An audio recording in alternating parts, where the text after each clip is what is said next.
Desayunos informativos de Europa Press Andalucía.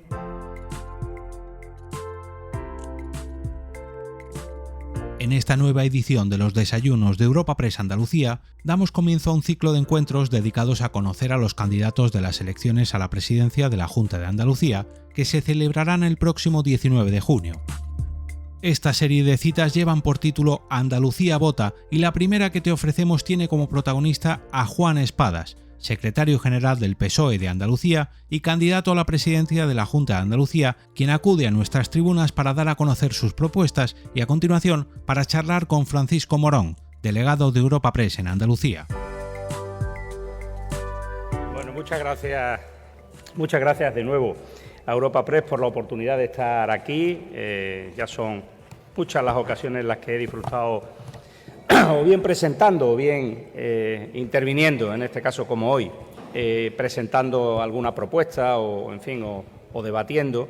Por tanto, gracias porque hacéis posible con vuestras iniciativas en Andalucía, aquí en este foro en Cajasol, este tipo de iniciativas, ¿no? Gracias, presidente de la Fundación Cajasol, como siempre, por abrir tu casa al debate, a la reflexión y, por supuesto, alcalde de Sevilla, muchas gracias por estar aquí, presidente de la Diputación, compañeros y compañeras, delegados del Gobierno en Andalucía, muchas gracias por hacer un hueco en vuestras agendas, compañeros de corporación, os seguiré diciendo compañeros de corporación, evidentemente, como no puede ser de otra manera, y compañeras, y, bueno, pues alcaldes y alcaldesas, presidentes de Diputación, en fin, representantes de empresas, empresarios, asociaciones también empresariales y, bueno, pues organizaciones sindicales, agrarias, en fin, disculparme que no os cite uno a uno, pero sé que estáis aquí, os siento, como se suele decir, y os agradezco. También representantes de los medios de comunicación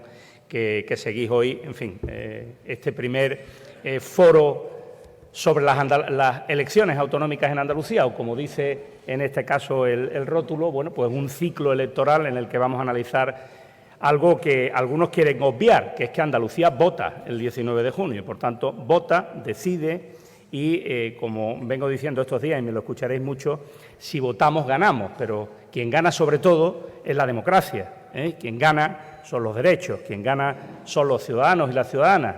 En definitiva, gana Andalucía, ganamos todos, y estoy convencido que además, si todos votamos, va a ganar el PSOE. Ese es mi convencimiento y ese es por el que trabajo con mi equipo y con unas siglas, yo sí, con unas siglas de las que me siento orgulloso, el PSOE de Andalucía. El PSOE con 143 años de historia, con 37 de gobierno socialista y con, bueno, pues todo lo que se ha construido en esta tierra gracias al esfuerzo, al sacrificio de los andaluces. Bueno, veréis que os traigo un libro y unos apuntes. Voy a intentar que no os vayáis de aquí sin, creo que lo que habéis venido a escuchar, que es algunos contenidos respecto a lo que es la propuesta de gobierno de los socialistas para Andalucía en estas elecciones autonómicas, y digo algunas, la totalidad de ellas en un programa abierto, eso sí, porque vamos a seguir recibiendo propuestas. La presentaremos en unos minutos, a las 12 de la mañana en el Paseo Marqués de Contadero, pero sí, y en este caso, y por bueno, pues iniciativa de Europa Press, hoy sí espero dar titulares, como se espera, ¿no?, en este tipo de convocatorias. Bueno, pues como os decía, unas elecciones en las que hemos sido convocados por el señor Moreno Bonilla 5 meses antes de lo previsto, de la finalización de la legislatura, después de venir mareando la perdiz durante mucho tiempo, desde aproximadamente, digamos, el otoño pasado, en un contexto ahora de incertidumbre mundial, de crisis energética. Sin duda, a cualquiera le parecerá, como a mí, no el escenario más adecuado para unas elecciones, sobre todo para paralizar la gestión de un gobierno autonómico. Aunque en cualquier caso, sí les digo que la parálisis no se ha producido ahora como consecuencia de la convocatoria, facultad que indiscutiblemente tiene el presidente de la Junta, sino que el señor Moreno Bonilla ha especulado sobre ella a su conveniencia, según, bueno, pues a lo largo del último año, evidenciando una cuestión que a veces pasa desapercibida y que quiero subrayar, ¿no?, a los medios de comunicación, ¿no? Todas estas especulaciones y todo esto lo que ha ido evidenciando, en definitiva, es la debilidad de su gobierno, en primer lugar. y la dependencia, fundamentalmente, de la ultraderecha parlamentaria que le apoyó para ser presidente. No nos olvidemos, porque efectivamente esto ha acabado en 5 meses antes del final de la legislatura, una convocatoria precipitada de elecciones. Al final, la legislatura, desgraciadamente, ha acabado cuando ha querido Vox, que fue el que hizo posible este Gobierno. Y, por cierto, con un socio, Ciudadanos, al que le ha huido medio grupo parlamentario y que ha sido incapaz de presentar un balance de Gobierno diferenciado del Partido Popular, por lo que, desgraciadamente, pienso y creo, y como demócrata todas las opciones políticas son siempre buenas, creo que, salvo milagro, desaparecerá irremisiblemente después del 19 de junio en el Parlamento de Andalucía. Ante este panorama y la crisis de su partido en España, con una salida precipitada y aún no explicada del señor Casado, que parece que se nos ha olvidado que este hombre existió, que parece cometió, eso sí, un pecado capital al investigar las tramas de corrupción del Partido Popular en Madrid. No hay más que escuchar ahora a la señora Aguirre estos días para ver qué hay que hacer con estas cosas cuando te pillan, ¿verdad? El señor Moreno ha decidido presentarse, en base a todo esto, al margen de su sigla, pidiendo el voto no para el Partido Popular, sino para Juanma, como dice textualmente, en este caso, el logo. Es evidente que abordar desde el Gobierno andaluz con medidas, ayudas o una estrategia complementaria a la del Gobierno de España, las cuestiones graves que afectan hoy día a la ciudadanía, querido José Carlos, como tú has dicho, un paquete de medidas, una estrategia que aporto yo, en este caso a la economía andaluza, respecto a lo que es la estrategia del Gobierno de España, se supone que ante una subida de precios, ante los efectos que esta ha tenido en la actividad agrícola o ganadera, en la pérdida de peso del sector industrial que tú has mencionado, en la economía andaluza, la desatención evidente de la sanidad pública, el cierre de empresas o de negocios, la falta de oportunidades laborales a los jóvenes, pues parece que no es la prioridad del señor Moreno Bonilla. Es decir, plantear qué haría el Gobierno andaluz en este momento sería lo más lógico, ¿no? Ha preferido convocar elecciones en lugar de ofrecer soluciones, por cierto urgentes, a la ciudadanía, y eso sin contar a los cuatro vientos que en Andalucía, con su voraz y costoso aparato de propaganda institucional, que, por cierto, te agradezco que tú sí lo veas, manifiesta a propios y extraños que se está produciendo un milagro, por la intersección, en este caso divina, de don Juanma. Esto es lo que parece que se está produciendo en Andalucía y de lo que me preguntan a mí un día y otro cuando voy a Madrid. Así que, querido José Carlos, gracias porque, hombre, veo que no todos los analistas políticos, en este caso, y que participan en tertulias, en medios de comunicación y que escriben artículos y que participan en la vida política y social en nuestro país, al menos lo ven así. Por tanto, gracias por compartir ese análisis.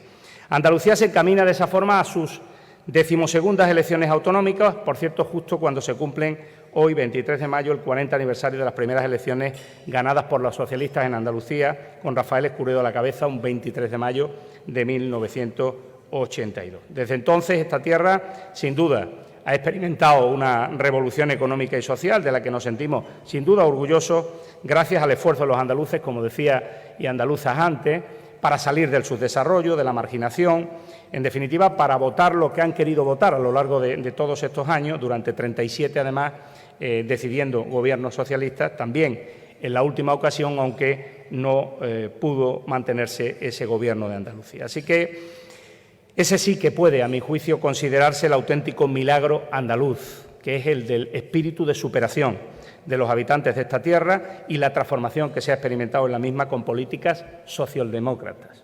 Ese sí es un milagro que no ha permitido resolver ni todos los problemas, ni te permite relajarte diciendo que aquí ya está todo hecho, todo lo contrario. Pero hay que analizar, como tú dices, de dónde partíamos, dónde hemos conseguido estar, con qué políticas y a partir de ahora qué es lo que hay que hacer para seguir corrigiendo, evidentemente, esa brecha de desigualdad y esas diferencias en niveles de renta y en otras cuestiones que tenemos con otros territorios de España y de la Unión Europea. Como bien ha señalado José Carlos Díaz, la realidad de los datos es tozuda y demuestra a las claras que Andalucía cambió en 2019 de gobierno y se estancó el progreso al tiempo que se incrementó la brecha de desigualdad. Estos son datos objetivos, por tanto, más allá de la lógica política en la que cada uno intenta poner en valor los indicadores positivos y oscurecer los negativos, lo que sí es cierto es que esto se explica de una manera muy clara. Hoy Andalucía tiene un problema mayor desde el punto de vista de la desigualdad de oportunidades, que tenía hace 3 años y medio. Por tanto, la evolución es una evolución que, a mi juicio, no va a mejor, sino va a peor, porque se supone que lo que queremos cuando se genera riqueza, digo yo, será que se distribuya de forma justa o que llegue, en este caso, a todos y cada uno de los que hacen posible esa riqueza con su trabajo, no que se, en este caso, amase o concentre cada vez en menos manos y, en cambio, la mayoría de la población tenga dificultades para a final de mes, ¿no? Nuestra comunidad ha retrocedido, y hay que decirlo así, en estos casi 4 años en convergencia, en empleo, en servicios públicos, en derechos y en igualdad de oportunidades. Y esto yo esperaba poder haberlo argumentado con el presidente de la Junta de Andalucía, pero ya les anuncio que nos ha comunicado formalmente que no quiere celebrar ningún cara a cara en ningún medio de comunicación con el que les habla. Por tanto, los andaluces no podrán escuchar a las dos fuerzas políticas con opciones reales de gobernar Andalucía, en este caso sus dos candidatos, hablando sobre Andalucía, sobre la situación de Andalucía y sobre su propuesta.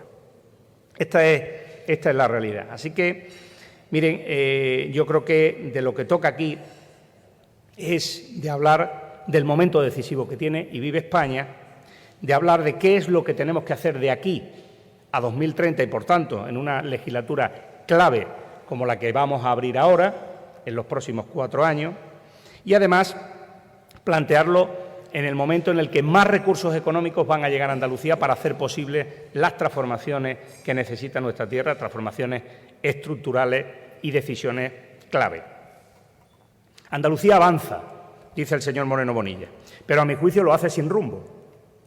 Lo hace más lenta que los demás, como has trasladado tú antes, José Carlos, y lo hace además con un enorme coste de oportunidad por no haber hecho en esta legislatura, en esta, de la que no se quiere hablar, en esta, los deberes, por no haber hecho en esta legislatura los deberes para coger ese tren de modernidad y de progreso que necesita Andalucía culminar en esta legislatura y afianzar de aquí a 2030. Y permítanme el símil. Vamos a ver, estamos con el señor Moreno Bonilla ante el típico caso de un mal alumno. Un mal alumno que se presenta al examen del 19 de junio sin entregar la tarea, no hace balance de gestión, con el conocimiento justo, no le he escuchado ninguna intervención en la que explique cuáles son sus propuestas, sus proyectos, y las expliqué con detenimiento, apuntándose, por cierto, méritos ajenos, lo decías tú, si aquí la cosa va bien, dice él que es por él, pero cuando hay algún problema, nunca es un problema suyo. ¿Esto cómo es? O se sorbe o se sopla, o se... Sí. No es posible, ¿no? Por tanto, apuntándose méritos ajenos o, eso sí, echando siempre las culpas de los problemas de Andalucía al de siempre. Saben ustedes perfectamente quién es. Eso sí, pidiendo el voto con soberbia, y se lo digo claro, con soberbia, a propios y extraños, porque yo, como dice el anuncio aquel, ¿no? Porque yo, don Juanma, lo valgo. Pido el voto porque yo estoy aquí, soy Juanma, y que me voten, ¿no? Confío en que, a pesar del comodín del público, que son las encuestas diariamente, los andaluces lo suspendan, porque a un mal alumno que se presenta en estas condiciones hay que suspenderlo, pero además por su bien. Porque para gobernar Andalucía no basta con un proyecto que no sea muy malo. Hay que conseguir poner encima de la mesa el mejor proyecto, el mejor equipo y las mejores decisiones. Andalucía no está para salir del paso. Andalucía quiere más política, quiere mejor gestión y quiere eficacia en esa gestión. No quiere lo que desgraciadamente vemos, que es un plan de marketing. Aquí no hay un proyecto de gobierno, no hay una propuesta, hay sencillamente un plan perfectamente financiado con publicidad institucional para hacer creer que está pasando lo que realmente no pasa y que pasará lo que alguien dice que va a pasar, aunque no presenta la tarea que diga y avale que eso se va a producir. Este, por tanto, es un relato de ficción, pero cuidado, nos estamos jugando el futuro de Andalucía en los próximos 4 años.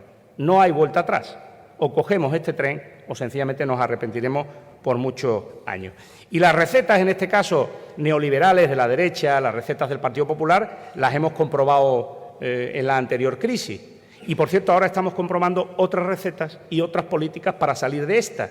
Por tanto, los ciudadanos tienen la capacidad de decidir cómo quieren abordar la recuperación económica y el desarrollo económico de Andalucía. La tienen justamente analizando cuáles son las políticas que se desarrollan desde el Gobierno de España y el impacto que tiene en su bolsillo y en su día a día, en su vida cotidiana, y cuáles son las que está tomando el Gobierno de la derecha en Andalucía. Por tanto, miren, yo creo que es momento de analizar con datos, como ha planteado aquí José Carlos Díez, por qué el PIB por habitante ha retrocedido en 5 años y ahora es inferior al 75% de España, por qué el PIB andaluz ha retrocedido otros 5 años y en 2021 era de 3,7 puntos inferior al de 2018, por qué se ha producido ese gravísimo peso en el descenso de la industria, por qué en marzo del 22 había 20.262 empresas menos inscritas en la Seguridad Social respecto a diciembre del 18. Ese dato no lo escucho nunca, en este caso, comentar en estos análisis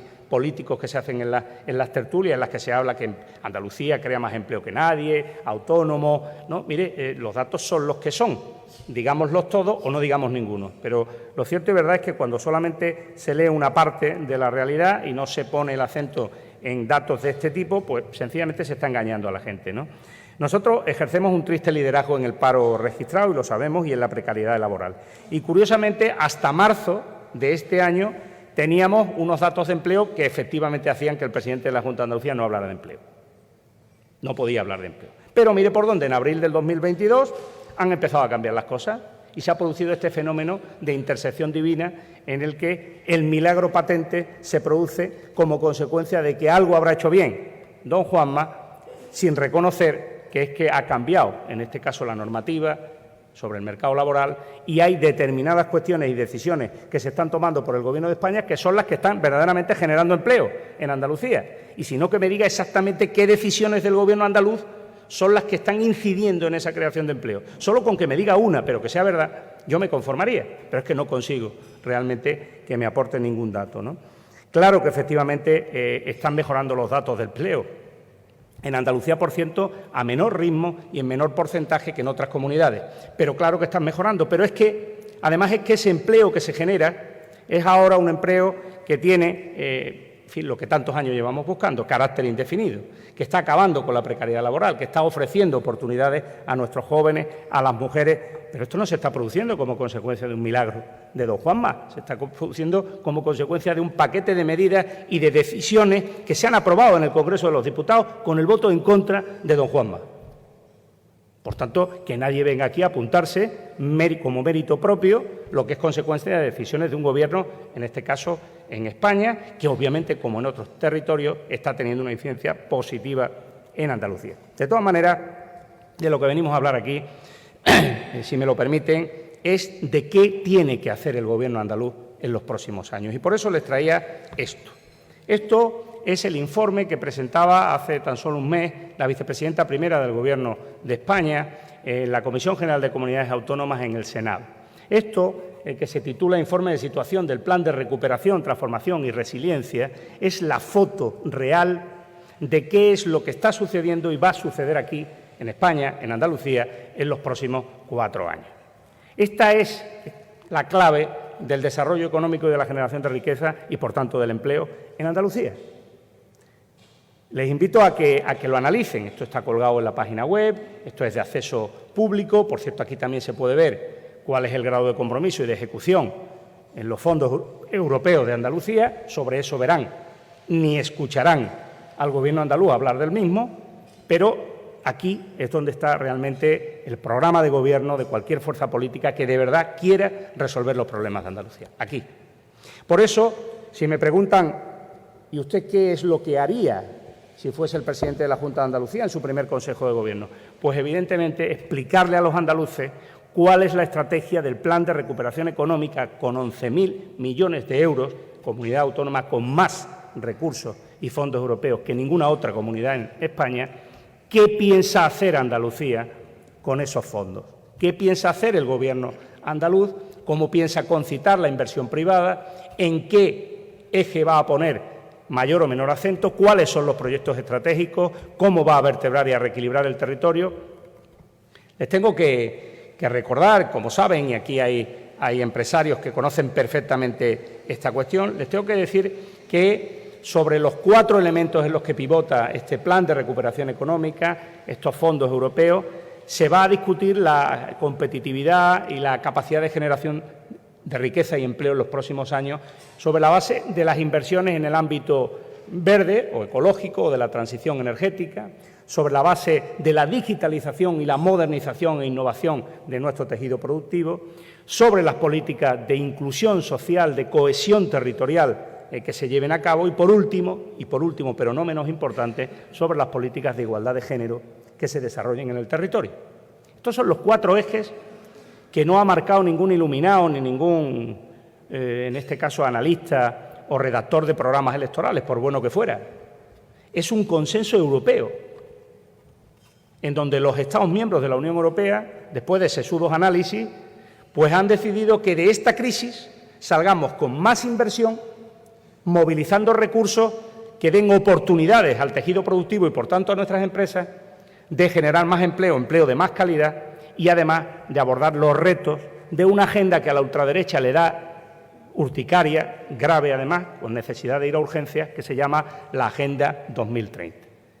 Saben que ellos lo convierten en lo que llaman la Agenda España, porque dicen que la Agenda 2030 es la agenda de Pedro Sánchez. Semejante ignorancia da como para que, como mínimo, lean un poco más y digan alguna barbaridad menos. Bueno, pues esa Agenda 2030 tiene una plasmación en términos de estrategia económica en el Plan de Recuperación Económica. Por tanto, la pregunta que yo en cualquier debate le haría a cualquiera de los representantes políticos que nos presentamos sería: ¿y usted qué piensa hacer con los 11.000 millones de euros en Andalucía? Esta es la cuestión. Antecedentes. Claro, no todos nos presentamos igual para contestar esa pregunta. El presidente de la Junta se presenta, como decía antes, como mal alumno, diciendo: bien, yo de lo que ya podía haber gestionado en este caso del actual marco y fondos europeos, mire, solo llevo el 40% ejecutado. Tengo 5.000 millones que todavía no sé en qué voy a gastar. Y me queda menos de un año. Primer dato. Esto empieza a oler a suspenso. Pero es que encima tengo que planificar otros 12.000 millones más. ¿Dónde están las propuestas, las estrategias, las directrices, que, por cierto, tienen que estar enviadas a Bruselas y de las que no se ha dicho absolutamente nada a los andaluces? Estuve en la Comunidad Autónoma de Extremadura con su presidente hace poco, en donde se comparece con periodicidad fija para explicar cuál es el nivel de ejecución de fondos europeos. Por cierto, allí superando el 70%. Y se ha hecho de esto un instrumento de diálogo social con los sindicatos, con las organizaciones empresariales.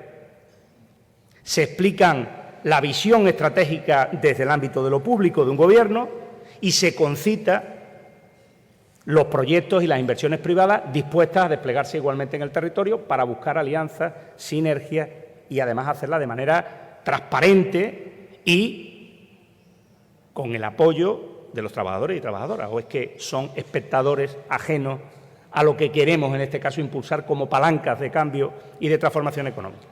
Por tanto, este no es un tema menor. No es un tema de estos tecnócratas como el señor Espada, que habla de cosas sesudas de las que nadie entiende. No, no, de verdad. Este es el proyecto de gobierno para Andalucía: ejecutar esos 11.000 millones siendo capaces de hacer lo que necesita hacer Andalucía. Y de eso es de lo que, a mi juicio, hay que hablar. Mira, yo daba un dato el otro día y no es un dato, mira que se han dado cifras sobre objetivos en campañas electorales de reducción del desempleo. Mira que tenemos antecedentes, ¿no? Por tanto, cualquier intento en ese sentido ya parece, como mínimo, arriesgado, ¿vale? Pero yo he hablado mucho de esto con mi equipo. Lo sabe José Carlos Díaz, que conoce, además, a quienes conforman ese equipo económico. Por la confluencia de dos cuestiones, la reducción de la natalidad, el cambio en el mercado laboral y la realidad de los nuevos yacimientos de empleo que se derivan de estas transformaciones económicas y de estas inversiones, de estos 11.000 millones, es decir, el efecto asociado de estas cuestiones, inversión pública, un cambio claro y una caída en la población y las decisiones que se están tomando en el mercado laboral por parte del Gobierno de España, estamos en condiciones de poder afirmar claramente que en 4 años, como consecuencia de los efectos de estas inversiones y de decisiones económicas correctas, podemos reducir la tasa, en este caso de desempleo, a la mitad en Andalucía. Y diréis, bueno, ese sí que sería un milagro, ¿no? Ese sería el acabose. Estamos en condiciones. De hecho, esa era la senda que teníamos marcada en 2018. Esa era la senda. Claro, luego llega una pandemia, un cambio de gobierno, una guerra, un volcán y 1000 cosas más. Esta es la realidad. Pero los objetivos son posibles. Ahora bien, hay que tener una estrategia clara y hay que ser capaz de movilizar recursos de la iniciativa privada. Esto no es un maná que distribuye dinero para gastar. Está aquí el presidente de los empresarios de Sevilla. Esto es ser capaz de analizar cuántos recursos puede movilizar la iniciativa privada y en dónde está dispuesto a invertir el tejido empresarial, que en este momento ve oportunidades en las energías renovables, sin lugar a dudas, ve oportunidades en los procesos de modernización, innovación, digitalización, porque ahí es donde está el avance que en los últimos 15 años ha tenido el tejido productivo en Andalucía, y lo vi ayer en Écija de manera clara, en ganar músculo, en ganar tamaño y en ser capaz de invertir en innovación para poder competir, poder exportar. Pero lo veía antes de ayer en Lucena, por cierto, ese sí que es un milagro de emprendimiento, de capacidad, de liderazgo empresarial, por cierto, con un magnífico alcalde socialista. Ese sí que es un buen ejemplo de lo que queremos para Andalucía. Por cierto, un 60% de su PIB industrial en su municipio. 60%, cuidado, Lucena. Y después de la crisis del mueble, de la madera y tal, pero siendo capaces de haber buscado nuevos nichos, nuevos yacimientos de empleo. Sector del frío, energía renovable y un conjunto de elementos ligados a los sectores productivos en los que el territorio se es fuerte, ¿no? Sobre esto, evidentemente, lo decía José Carlos Díaz, y a mí siempre me da un poco de pudor, pero el que les habla no se presenta a unas elecciones a ver cómo sale la cosa. Mire, si hay un laboratorio para acreditar que alguien puede tener capacidad de gestión para hacerse con los mandos de una máquina como el Gobierno de la Junta de Andalucía y un presupuesto y unas decisiones como esta, digo yo que por orden de escala vendrá el que tenía la siguiente máxima responsabilidad a nivel municipal, que era el de esta ciudad con 700.000 habitantes, ¿no? Lo dejo ahí. Pero es que de Andalucía, uno de los mejores casos de éxito respecto a cómo incrementar la inversión en políticas sociales, un 30%, a lo largo de 6 años. Reducir a más de la mitad la deuda que uno se encontró, en este caso.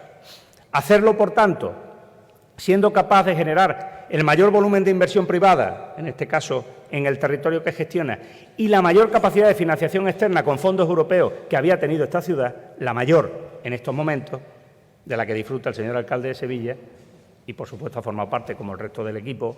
Esto no va de uno, esto va de equipo. Pero él ahora va a ser capaz de terminar este mandato municipal gestionando el mayor volumen de fondos europeos que ha gestionado esta ciudad en proyectos concretos transformadores de la ciudad de Sevilla.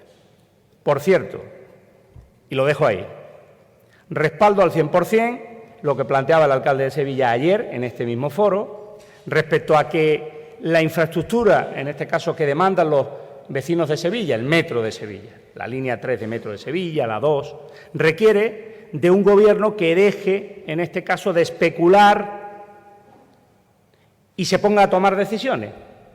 Desde luego no a confrontar. Ya saben que llevo unos pocos de años diciendo que por ahí no avanzamos. Pero ya de confrontar no va la cosa. Las administraciones están de acuerdo. Y el Gobierno de España ha dicho lo que, por cierto, yo creo que el Gobierno andaluz no esperaba que dijese. Por eso está un poco desconcertado, que es que por cada euro que ponga la Junta de Andalucía pondrá un euro el Gobierno de España. Por tanto, esto se va a cofinanciar al 50%. Y la obligación está en intentar conseguir el mayor volumen de fondos europeos posible para reducir la factura de ambas administraciones al 50%. En eso estamos de acuerdo. Por tanto, ¿a qué espera la señora consejera para firmar el convenio con el Gobierno de España y para licitar la obra de la línea 3 de metro? ¿O es que a lo mejor en sus cálculos había pensado estar discutiendo estos últimos 2 meses sobre si el Gobierno de España se implicaba y se comprometía o no con la financiación del metro, y al resolverse esa cuestión en el minuto 1 del partido ahora no sabe qué hacer hasta llegar al 19 de junio? Pues ya le digo yo que reconocerle a los andaluces que el problema está en que el Gobierno de la Junta de Andalucía no había presupuestado la línea 3 de metro. Y esto es lo que hay que decir alto y claro, que iba de farol, y lo puedo decir yo, el alcalde que no lo diga, que iba de farol, de confrontación, porque el metro es una infraestructura muy costosa y porque, oye, mientras la pelota esté en que otro no me ayuda, pues lo mismo voy salvando el tiempo. Pero, ¿verdad, alcalde Sánchez Monteseirín, que cuando hay un gobierno, como lo hubo en la línea 1 de metro, una Junta de Andalucía y un Ayuntamiento de Sevilla que se ponen los tres, sale la línea de metro? La única que ha salido, con 3 gobiernos socialistas, en las 3 instancias. Por tanto, ¿qué es lo que está ocurriendo aquí? ¿O es que valía simplemente con actualizar los proyectos del metro para acabar la legislatura y decir que uno es un trabajador dirigente? No, ahora viene la hora de retratarse. Ahora viene la hora de retratarse. Yo le digo clarísimo al alcalde de Sevilla, que además lo va a seguir siendo, eso no tengan la menor duda, ¿eh? La próxima legislatura, la línea 3 de metro va a ser una realidad en Sevilla y lo va a ser como consecuencia de la financiación del Gobierno de España, de la Junta de Andalucía y, sin duda, la colaboración y el apoyo también que le preste el Ayuntamiento de Sevilla. Esa va a ser la realidad de una infraestructura vital para la ciudad de Sevilla y yo, si no encuentras, alcalde, este compromiso firme, claro, nítido, ya me tienes a mí, en este caso, para decir que ese que es nuestro proyecto va a ser una realidad. Bueno, pues voy terminando y permítanme el inciso por estar donde estamos y porque sé también que el alcalde hizo mención a esta cuestión ayer. Para mí, tener claro cuáles son los proyectos de ese plan de recuperación económica significa poner el acento, además de lo que ya marca el propio plan, en los jóvenes de Andalucía. Sin duda, una iniciativa y un proyecto clave y estratégico para el próximo Gobierno de Andalucía. ¿Cuál es, de verdad, el proyecto integral que le queremos ofrecer a la juventud andaluza? Me habéis escuchado hablar de un programa de primera oportunidad laboral para los jóvenes, que esto no va simplemente en un eslogan o en un plan de marketing. Esto va de 2.000 millones de euros. 250 millones de euros de la iniciativa pública y otros 250 de la iniciativa privada cada año y por 4, 2.000 millones. Esto es lo que necesitamos para cambiar la situación que nos lleva a que tengamos un 42% de desempleo juvenil, porque tenemos una generación bien formada a la que hace falta tenderle un puente hacia el mercado laboral. Y esto no es así en otras comunidades autónomas de España. Por tanto, algo no estamos haciendo bien. Y tampoco es de hace 2 días. Por tanto, tenemos que asumir todos que tenemos que cambiar el sistema para que los jóvenes se puedan emancipar, puedan tener acceso al mercado laboral, por cierto, a puestos de trabajo que hoy se ofertan y que no tienen, en este caso, demanda, problema que me destacaban ayer en Écija los empresarios, antes de ayer en Lucena, hace un mes en la Bahía de Cádiz, o que perfectamente los empresarios de Sevilla destacarán también, que tenemos un problema en la formación especializada y cualificada en determinados empleos para los que hay trabajo, pero no hay, en este caso, personal formado. Por tanto, tenemos que ponernos a acelerar la formación profesional, por cierto, pública, para que genere igualdad de oportunidades. Tenemos que ser capaces de llegar a alianzas con el sector privado para que nuestros jóvenes desarrollen su último tramo formativo en la empresa. En la empresa.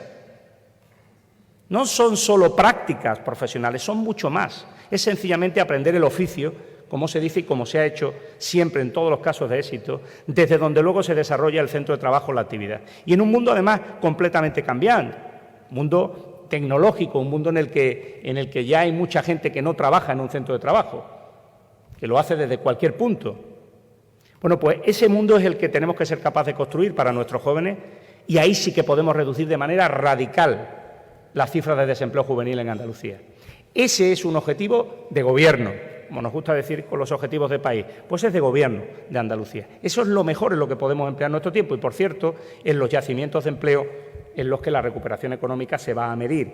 Por tanto, que todo ese volumen de inversión pública se haga con una estrategia que permita claramente combatir ese objetivo que es, a mi juicio, básico.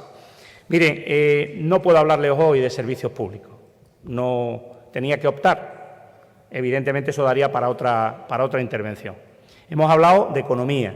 Me ha presentado, en este caso, un economista que sí analiza la realidad y lo hace desde un punto de vista crítico y no lo regala al oído a nadie. Tampoco me lo ha regalado a mí cuando nos hemos equivocado en determinadas decisiones, ni a mi partido. Pero hoy tocaba decirle a los andaluces que el empleo es la primera prioridad, que los jóvenes y su emancipación lo es de manera fundamental y que eso hay que hacerlo de manera equilibrada en todo el territorio de Andalucía. En la provincia de Jaén, siendo capaces de analizar exactamente cuál es el futuro que pasa, porque en determinadas zonas rurales de la provincia de Jaén o en Granada, con pequeños municipios en población respecto a otras áreas o concentraciones urbanas, sepamos hacer las políticas que efectivamente son capaces de maximizar la generación de riqueza en ese territorio. Y en ese sentido no se genera riqueza, ni la población se asienta sin unos servicios públicos sólidos y de calidad. Por tanto, sobra decir que la otra pata sobre la que se asienta un modelo de desarrollo económico como el que yo planteo es con unos servicios públicos de calidad fuertes. Y la sanidad saben cómo está y la atención primaria saben perfectamente cómo está, la reconoce, eso sí, hasta el señor Moreno Bonilla. En 3 años y medio he hecho unos zorros y, por tanto, eso es inaceptable. No podemos aceptar una sanidad pública mediocre para estar permanentemente no expulsando, transfiriendo pacientes a la iniciativa privada y, encima, incrementando los conciertos, que es lo que ha pasado aquí, pero es lo que está diseñado que pase desde la derecha a gran escala. Ya estamos los penúltimos en gasto sanitario en España. ¿Sabéis los últimos quién son? La Comunidad de Madrid. Ya estamos los penúltimos. Fijaros, en 3 años y medio. Hay quien quiere ganarle la batalla, pero por lo bajo, en este caso, al peor modelo de sanidad pública que hay en España, que es el de la Comunidad de Madrid. E igual en la educación. Ayer me reunía con las 6 organizaciones sindicales del sector educativo. Y lo tienen claro. La educación pública necesita claramente una inversión más importante como la formación profesional. Y eso significa que si apostamos por la calidad y apostamos por fijar población en el territorio, no nos podemos cargar más líneas educativas, sobre todo en el medio rural o sobre todo en los barrios, en zonas de transformación social en las grandes ciudades. La apuesta es la bajada de la ratio y la mejora de la calidad y la atención adecuada a los niños y niñas con necesidades educativas especiales. El gran olvido, por cierto, también de estos 3 años y medio del sistema educativo. Lo mismo que la discapacidad y la atención específica que necesitan niños y niñas que no pueden, en este caso, recibir un trato de café para todos, que necesitan recursos específicos. El cuidado de nuestros mayores, la dependencia, por cierto, después de tantos años peleando porque el Gobierno de España pusiera los recursos a los que se comprometió, ahora que los pone, resulta que tenemos listas de espera de 680 días. Bueno, pues ya está. Dejémosle esa asignatura pendiente en la que no hemos avanzado por decisiones propias del Gobierno andaluz en estos 3 años y medio, dejémosela al próximo Gobierno, equilibrando efectivamente la aportación de las dos partes, pero siendo capaz de gestionar y tomar decisiones de cambio, porque es inaceptable tanto la situación del personal de ayuda a domicilio como las listas de espera y el tiempo de espera para muchas personas que, desgraciadamente, no ven, en este caso, declarada su situación y fallecen antes, ¿no? Bueno, pues no les entretengo más. Yo creo que estamos en disposición de decir a Andalucía que el 19 de junio nos estamos jugando más que nunca el futuro, el presente y el futuro de los andaluces y andaluces. Que lo estamos haciendo, además, en un momento en el que, claramente, el escenario político plantea una opción de políticas muy drástica, y lo tengo que decir así. Una coalición de intereses entre el Partido Popular y la ultraderecha que nos lleva claramente a retrocesos, claro, fijaos, está claro, retrocesos en el autogobierno, aquí no se oculta a nadie, competencias en materia de sanidad, de educación, de nuevo recentralizadas, en derecho, me refiero a la igualdad y a la igualdad de las mujeres con los hombres especial, y me refiero evidentemente también a los servicios públicos. Por tanto, cuestiones no menores. Hay opciones políticas que dicen y defienden una cosa, y está el Partido Socialista, que claramente defiende la consolidación de esos derechos y el avance en las libertades públicas. En eso es en lo que nos vamos a batir el cobre de aquí al 19 de junio. Yo les aseguro que el PSOE tiene fuerza suficiente para movilizar el voto del electorado, en este caso, que con sentido común y claramente no estando dispuestos a dar pasos atrás, sino pasos adelante, va a salir a votar el 19 de junio. Ese que no aparece en las encuestas está en su casa, no se ha ido y tiene derecho a votar. Hay que darle explicaciones e información adecuada, correcta, no mentiras. Por tanto, le pido en este caso al Partido Popular, una campaña limpia, no como la ha iniciado en esta precampaña, con 3 resoluciones en contra de la Junta Electoral y las que vendrán, porque parece que no enmiendan.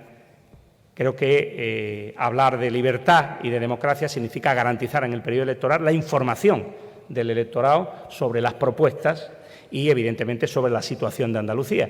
Cada uno contará su versión de esto, pero todos debemos poder contarla y debemos poder llegar y acceder a los andaluces para que tomen sus decisiones. Así que, desde esa confianza en el sentido común, es desde la que estoy convencido de que habrá un cambio de gobierno el 19 de junio y ese cambio de gobierno volverá a ser, en este caso, responsabilidad del Partido Socialista. Muchas gracias y buenos días.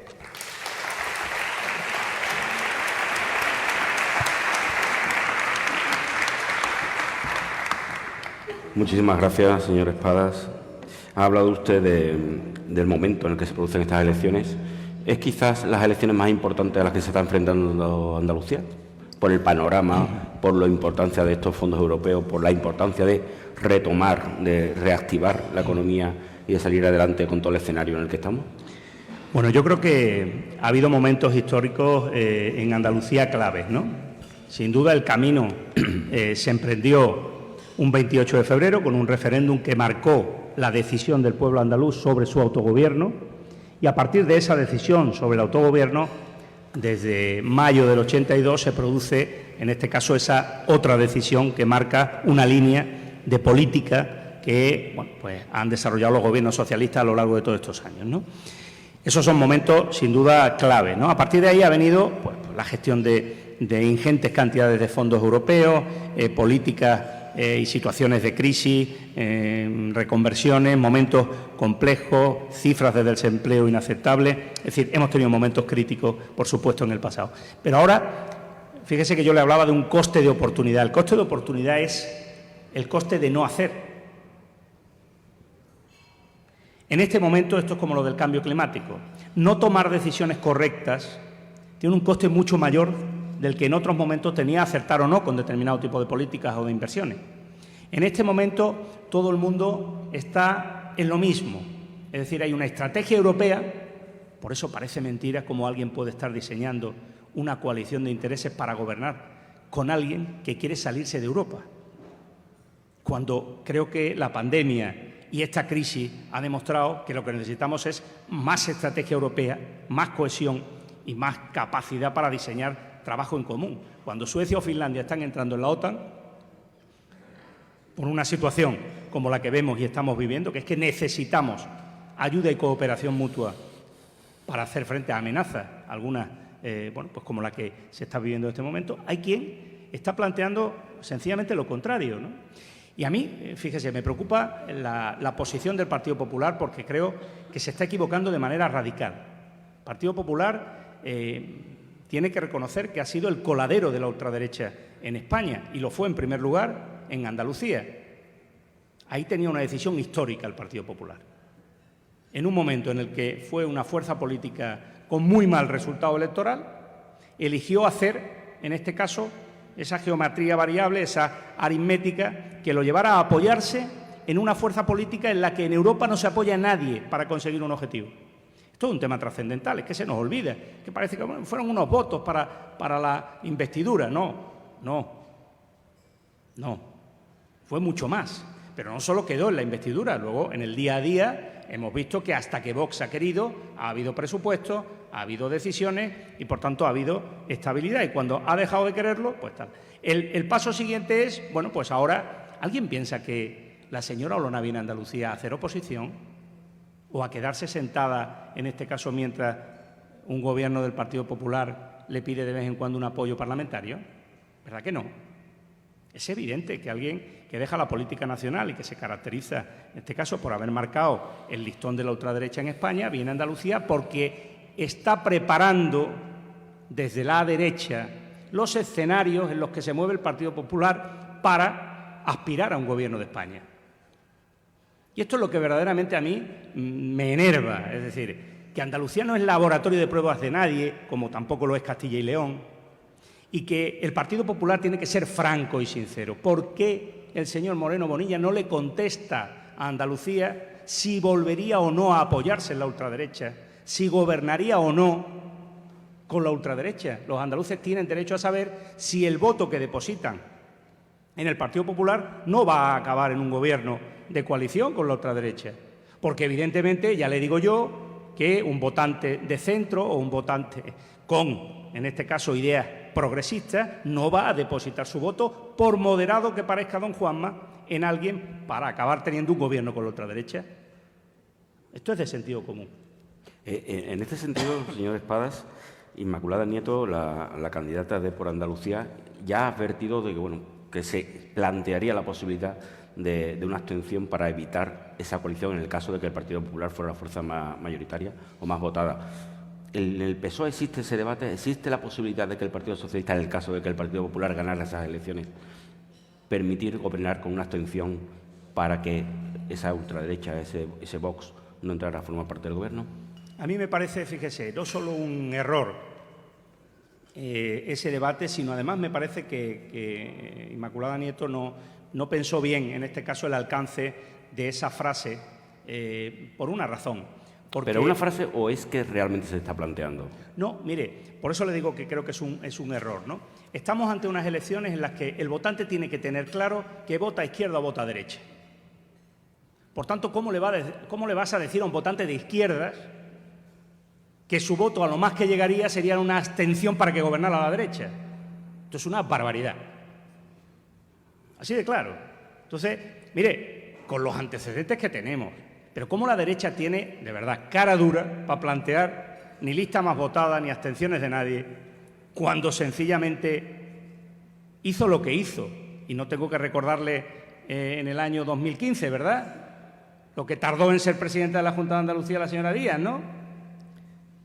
Y hizo lo que hizo, en este caso, en 2018, con la lista más votada, que fue el PSOE. Por tanto, la derecha de verdad que es fiable. El Partido Popular, esto no va, desgraciadamente, de Partido Popular o de PSOE. Esto va de Partido Popular con Vox y de PSOE con el acuerdo de otras fuerzas políticas de izquierda. Desgraciadamente, esta es la situación. Podríamos tener otra, pero ahora mismo políticamente esta es la cuestión. Por tanto, voto de izquierda a la izquierda y voto de la derecha estará en la derecha. Esta es la realidad. Los trasvases de voto se producirán entre Vox y el Partido Popular. Pero cualquier votante de verdad, de izquierda, cuando digo de izquierda digo también de centro-izquierda, una persona moderada que no quiera políticas regresivas, que recorten derechos, que vayan hacia la privatización de los servicios públicos, ese votante no puede votar en ningún caso al moderado que dice serlo, pero que con la otra mano pacta con la derecha, en este caso de Vox, con total tranquilidad. Feijóo decía el otro día, lo que diga Juanma, como le dijo a Mañueco, lo que diga Mañueco, pues mire el resultado. Esta es la cuestión. E insisto, esto es porque el Partido Popular prepara ese escenario para enfrentarse en unas futuras elecciones generales y tener alguna opción frente al Partido Socialista. Sumar con Vox. Y, lógicamente, tiene que probar. ¿Dónde? Pues en el escenario de prueba, en el laboratorio que se llama Andalucía. Esta es la realidad y, por tanto, a mí me asombra, ¿no?, que el señor Moreno se atreva a decirle a una persona, en este caso, que quiere progreso, que quiere derechos, que quiere mejor salud pública, sanidad pública, que quiere más educación pública, que quiere recortar la desigualdad entre mujeres y hombres, hombre, que le pida el voto después de lo que ha estado haciendo estos 3 años y medio con Vox y ante la evidente certeza de que no contesta a la pregunta. Otra cosa sería que contestara, pero es que no contesta a la pregunta, ¿verdad? Usted habla también de que, bueno, para ganar estas elecciones, si el socialista se moviliza, se gana. Es la asignatura pendiente respecto a las últimas elecciones, esa movilización que no se produjo. Y también hay un caladero de votos que son de Ciudadanos que parece que es una fuerza política que, bueno, que va a la baja y que, lógicamente, esos indecisos están ahí. ¿Qué campaña va a plantear el Partido Socialista para poder recuperar esa movilización de votantes socialistas y, sobre todo, para ampliar ese espectro para poder captar el voto de Ciudadanos, en este caso? Claro. Mire, el escenario del 18 fue un escenario diferente, un escenario que venía de la continuidad de gobiernos socialistas y en una situación muy concreta, ¿no?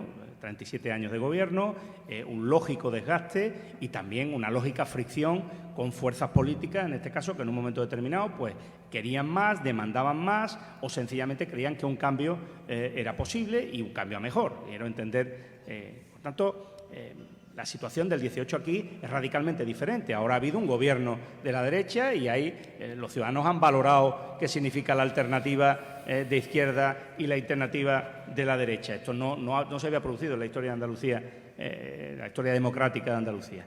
Por tanto, en este momento la movilización es de sentido común. Es decir, ahora el votante que estuviera decepcionado, enfadado o sencillamente que quisiera darle un tirón de orejas al PSOE, pues ahora tiene que decidir si el tirón de orejas se lo está dando a sí mismo. Y si quiere, en este caso, una opción, porque haya decidido cambiar el voto, insisto, y los que saben de esto, bueno, pues tienen claro que la gente no pasa, en este caso, del blanco al negro sin más, ¿no? Sobre todo cuando está en juego muchas cosas que, de verdad, mi preocupación es que a la gente se le engañe y se dejen ser engañadas o se consiga el engaño cale en esto, ¿no? Lo estamos viendo, lo hemos visto en el medio rural, lo hemos visto con la caza, lo hemos visto con muchas otras cosas. Decirme usted, y la culpa parece ser del que no está permanentemente desmintiendo. Oiga, o sea, la culpa suele ser del que engaña, del que difama, del que miente, ¿vale? Nosotros realmente nos dedicamos a gestionar el día a día y a hacer cosas positivas, ¿no? Entonces, en ese sentido, yo creo que va a haber un votante desencantado, eso sí, de una opción política que tuvo 21 diputados, que fue Ciudadanos, que es un votante de centro en muchos casos que había votado PSOE, en otros casos había votado Partido Popular. Por eso el Partido Popular consiguió un mal resultado y por eso nosotros también redujimos nuestra participación. Nosotros entendemos que tenemos más electorado que en ese momento se quedó en su casa que hiciera un trasvase, pero sin duda alguno hubo a un voto como el de Ciudadanos. Ese votante ahora mismo busca que su voto sea útil. Busca que su voto sea útil. Vamos a intentar hacerle ver que la inutilidad del voto es quedarse en casa. Y que la utilidad del voto es decidir qué quieres hacer con tu vida. Y, por tanto, si tu vida va de casarse con Vox, y si no, que se lo digan a la consejera de Igualdad. Mire usted, vamos a ver, se lo digo claro. La consejera de Igualdad es una persona del Gobierno que sabe perfectamente qué es lo que ha pasado en su departamento y cuáles son las presiones de Vox al Partido Popular para gestionar ese área. Si usted me pregunta qué votará la consejera de Igualdad, fíjate si soy arriesgado, seguramente votará Ciudadanos, pero por lealtad, en este caso, patria, y porque es candidata. Digo yo, por cierto, no lo sé, pero bueno. Pero un votante de su perfil, que no esté, en este caso, en una lista de Ciudadanos, ¿qué va a votar? ¿Qué va a votar? Si ha sido claramente machacada su política, su departamento, y hasta ella misma a veces, por lo que le pide Vox al Partido Popular, y el Partido Popular le da, sin ningún problema. Pues oiga, ese votante deberá decir, oiga, pues para este viaje vuelvo, en este caso, a un voto de un partido progresista que es moderado. Mire usted, a mí que no me busquen en apaños, en este caso, con fuerzas radicales, me conocen, Yo he gobernado esa casa de ahí enfrente solo, 2 mandatos, en minoría. Pero nosotros hemos conseguido revertir una mayoría absoluta de la derecha y tener una mayoría holgadísima de izquierda en la ciudad de Sevilla, haciendo políticas con cabeza, centradas desde la izquierda, con compromiso social, sin lugar a dudas, pero sin asustar a nadie. Fíjese lo que dice el señor Moreno Bonilla cada vez que quiere atacar al PSOE. Habla de gobierno Frankenstein. Habla más Frankenstein que quien tiene al lado y no lo ve. Por Dios, es que, en fin, es duro, Usted ha hablado también de esa imposibilidad de votante de derecha, votante de izquierda, es lo que hay, o un bloque de izquierda o un bloque de derecha. ¿Se ve usted gobernando por Andalucía? ¿Entiende que se pueden dar las circunstancias para ese pacto de la izquierda aquí? ¿O apostaría por un gobierno en solitario en el caso de ganar las elecciones? Yo siempre voy a apostar por un gobierno en solitario porque es lo que hice en la ciudad de Sevilla y porque creo que es el escenario ideal, es decir, un gobierno que gobierna con sus propias siglas. Yo no tengo problema, no sería un gobierno de persona única. Yo soy un gobierno que tiene un pedazo de equipo, que tiene una sigla y que es coherente, ¿no?, con el partido con el que se presenta, ¿no? Pero evidentemente yo, en función de los datos, siempre voy a preferir que los ciudadanos tengan claro de quién es la responsabilidad. A partir de ahí, los números dirán hasta qué punto hacen falta acuerdos. Hay veces que hay acuerdos programáticos y no tiene por qué haber coaliciones de gobierno, o otro tipo de fórmulas, ¿no? Yo no tengo ningún miedo a gobernar, en este caso en minoría, porque sé perfectamente con quién quiero buscar acuerdos y con quién sé que es posible encontrar acuerdos. Yo tengo una magnífica interlocución con Inmaculada Nieto, es más, me encanta que sea la candidata, en este caso, de esta coalición de partidos, porque creo que es una persona con experiencia parlamentaria, una persona coherente y una persona equilibrada en sus planteamientos, ¿de acuerdo? Ahí hay muchas fuerzas políticas y, por tanto, se podía haber elegido otro perfil o otra persona. No tengo ningún problema en este caso para llegar a acuerdos seguros con esta mujer, porque la conozco desde hace muchos años y porque sé un poco la trayectoria política y lo que piensa, ¿no? Así que yo creo que las cosas están muy claras. Mire, el PSOE realmente es el único partido que se presenta como tal. Otros se presentan en coalición, algunas son transparentes y otras son opacas. Pero realmente aquí solo y con un proyecto definido y nítido, el PSOE, con sus siglas. ¿El PSOE andaluz tiene autonomía para pactos o dependerá un poco de lo que marquen desde Madrid? Mire, el PSOE, pues la misma que tenía yo en el Ayuntamiento de Sevilla, la autonomía del sentido común, de la lógica compartida, en este caso con la dirección de mi partido. Yo fui el alcalde del municipio, en este caso más grande, que gobernamos los socialistas, por cierto ahora lo es el señor Muñoz también. Y yo creo que al señor Muñoz no lo llaman todos los días de Ferran ni de ninguna otra instancia para darle instrucciones, a mí tampoco. Los socialistas, otra cosa no, pero sentido común y responsabilidad cuando llegamos a puestos de representación de los ciudadanos tenemos muchas. Y jugamos en un partido con unas siglas. Por tanto, yo sé perfectamente las competencias que tiene mi partido a nivel federal y obviamente sé, lo mismo que la derecha, hace laboratorios, en este caso con la extrema derecha en Andalucía, que cualquier decisión que se tome o cualquier acuerdo al que se llegue con fuerzas políticas en Andalucía, evidentemente tiene una trascendencia luego en clave nacional, ¿no? Pero nosotros tenemos, lógicamente, el margen de autonomía de que somos el PSOE de Andalucía y sabemos lo que necesita Andalucía y vamos a defender los intereses de los andaluces y andaluzas sin ninguna duda. Así que no se preocupe, que yo tengo las ideas muy claras y, por supuesto, formo parte de la Ejecutiva Federal, no se olvide de mi partido. Señor Espadas, ¿el Partido Socialista, el Gobierno de España, suma en esta campaña? ¿Le sumaría al Partido Socialista de Andalucía? ¿Usted cree que la presencia del Gobierno, de miembros del Gobierno y del PSOE federal es positivo? Claro, pero es que ese es el debate que yo le decía antes en la tribuna, ¿no? Mire usted, la mejor manera de explicar a dónde nos llevan las políticas de la derecha es por comparación con cuáles son las decisiones que está tomando este Gobierno.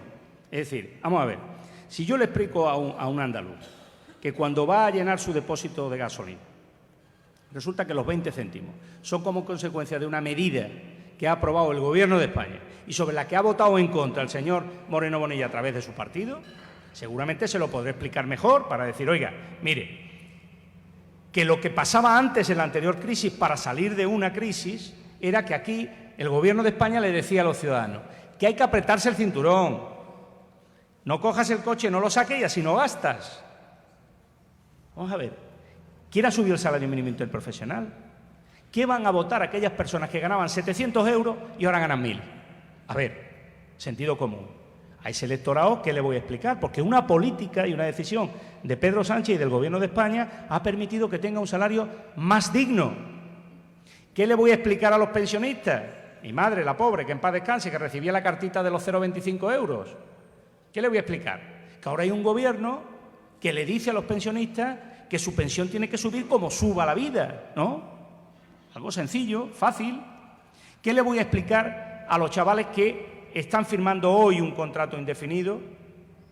O a las personas que habían encadenado contratos temporales desde ni se sabe y hoy se están tomando decisiones como la de la estabilización, por cierto, también ante la temporalidad en la administración pública, que son decisiones de un Gobierno socialista. Pues claro que ese Gobierno socialista necesita que yo explique sus políticas porque esa es la diferencia con las que está tomando o no ha tomado el Gobierno de Andalucía.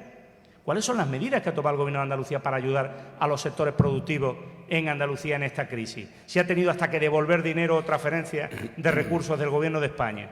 El problema aquí es que desde, en este caso, el acceso del Gobierno socialista, del Partido Socialista al Gobierno de España, ha habido la permanente, esto no es nuevo, demonización de la derecha respecto a que el Partido Socialista gobierne este país. Eso es algo que no soporta la derecha de este país y hace todo lo posible, incluida la desestabilización del sistema, para que eso decaiga cuanto antes. No se da cuenta que es lo más antidemocrático del mundo, porque es que es lo que han votado. Pero bueno, esto lo sabemos bien en Andalucía, que nos decían que los andaluces se equivocaban votando cada vez que votaban 4 años, ¿no? Pues también los españoles parece que nos hemos equivocado votando cuando ganó el Partido Socialista. Así que, mire, yo no voy a caer en estas tentaciones demoscópicas de saber si los españoles, los andaluces, les caen bien, mejor o peor, un ministro, una ministra, el Gobierno de España. El Gobierno está gobernando, justo lo que nos hace el andaluz. Está tomando decisiones positivas, está tomando decisiones que a veces son difíciles, algunas incluso con dificultad para explicarlas, pero está tomando las decisiones más trascendentales que se han tomado en este país en décadas. Y por tanto yo me siento orgulloso de esas decisiones y lo que quiero es contribuir a que explicándolas, o explicándolas con sus protagonistas en vivo y en directo, pues los andaluces decidan mejor su voto. Y su voto es políticas socialdemócratas o políticas neoliberales y gestión de la crisis con recorte de derechos. Esta es la realidad. Se nos ha ido el tiempo, pero quiero preguntarle una última cuestión. Entiendo que la respuesta será que piensa que va a ganar las elecciones, lógicamente, pero es sus primeras elecciones a nivel autonómico como candidato. En el caso de no ganar las elecciones, ¿usted ejercería la oposición y se volvería a presentar? ¿Entiende que tiene un proyecto que podría tener una segunda oportunidad, incluso una tercera? Como el señor Moreno Moinilla, incluso, que fue a la tercera, ¿no? Mire, es absolutamente evidente. Yo tengo un antecedente y es, bueno, pues lo que hice en el caso del Ayuntamiento de Sevilla cuando decidí y se me propuso dejar el Gobierno de Andalucía y era consejero y arrancar en este caso una etapa nueva y plantear la candidatura con un proyecto nuevo para el Ayuntamiento de Sevilla, ¿no? El resultado no fue el que queríamos en 2011 y la responsabilidad y el compromiso fue ejercer la oposición. Y así lo hicimos. Solo cuando se ejerce, como ejercimos ahí, la oposición de una manera humilde, currante, con criterio, y se mejora el proyecto y se mejora la confianza de ese proyecto con los ciudadanos, es cuando se tienen opciones para ganar en la siguiente convocatoria, ¿no? Nosotros lo conseguimos, revertimos la mayor mayoría absoluta que ha habido en Sevilla y la dejamos a la mitad, en este caso, en esos 4 años, ¿no? Yo creo que el resultado va a ser diferente en esta legislatura, en estas elecciones andaluzas, por una razón.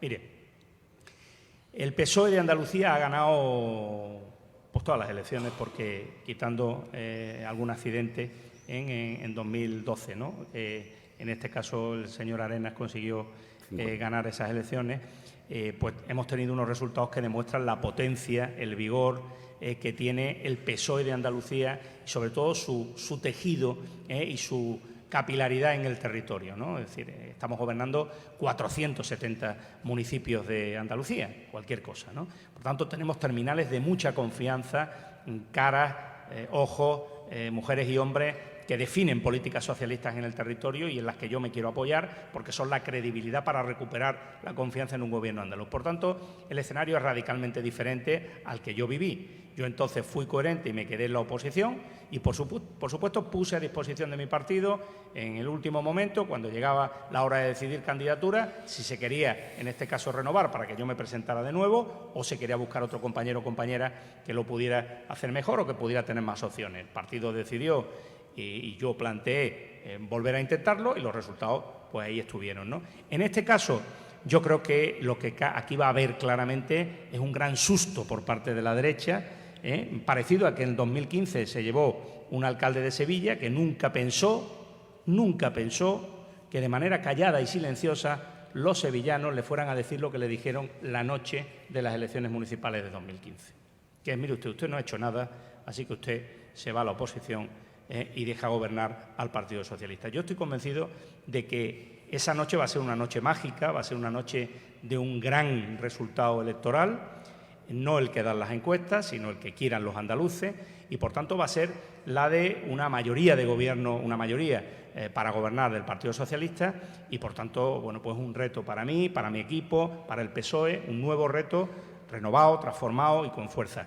En cualquier caso, yo voy a aceptar lo que digan los andaluces, como no puede ser de otra manera, y seré coherente y seguiré trabajando desde donde ellos me indiquen. Pero de verdad se lo digo y claro, si votamos, ganamos. Así que estoy convencido de que lo que nos queda en estos 32 días es explicar y dar razones para ir a votar.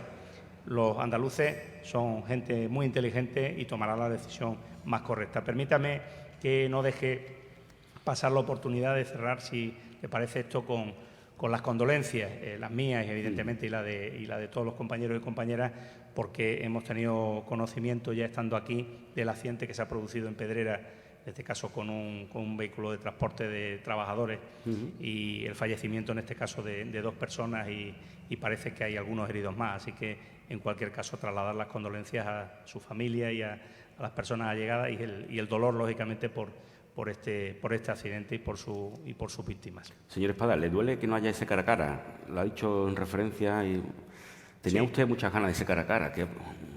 Hombre, quien me conoce sabe que tengo la experiencia en la gestión y los proyectos y las propuestas que harían que los andaluces pudieran tomar una decisión mucho más clara si viesen a las 2 personas que creo tenemos más opciones para ser presidente de la Junta de Andalucía en un cara a cara con propuestas, con respeto, sin alaraca, sabiendo perfectamente que no hay que desbordar ni avasallar a nadie, sino hay que decir, oiga, esto no se ha hecho y yo propongo hacer esto otro.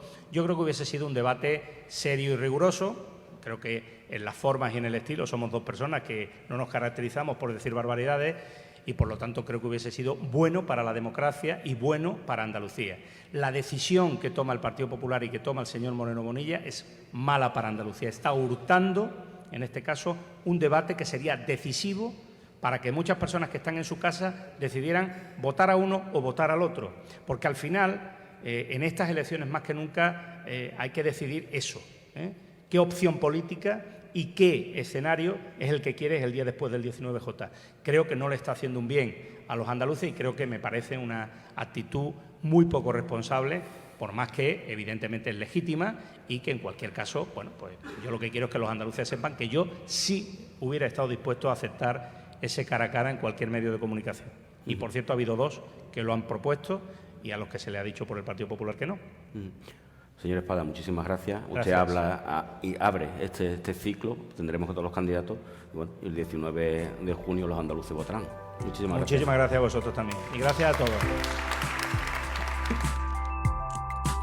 Despedimos este episodio del podcast de los desayunos informativos de Europa Press Andalucía, invitando a todos nuestros oyentes a descubrir el resto de episodios de este programa, así como los del resto de podcasts de Europa Press a través de europapress.es/podcast. Recuerda que todos ellos están disponibles en las principales plataformas de podcasting.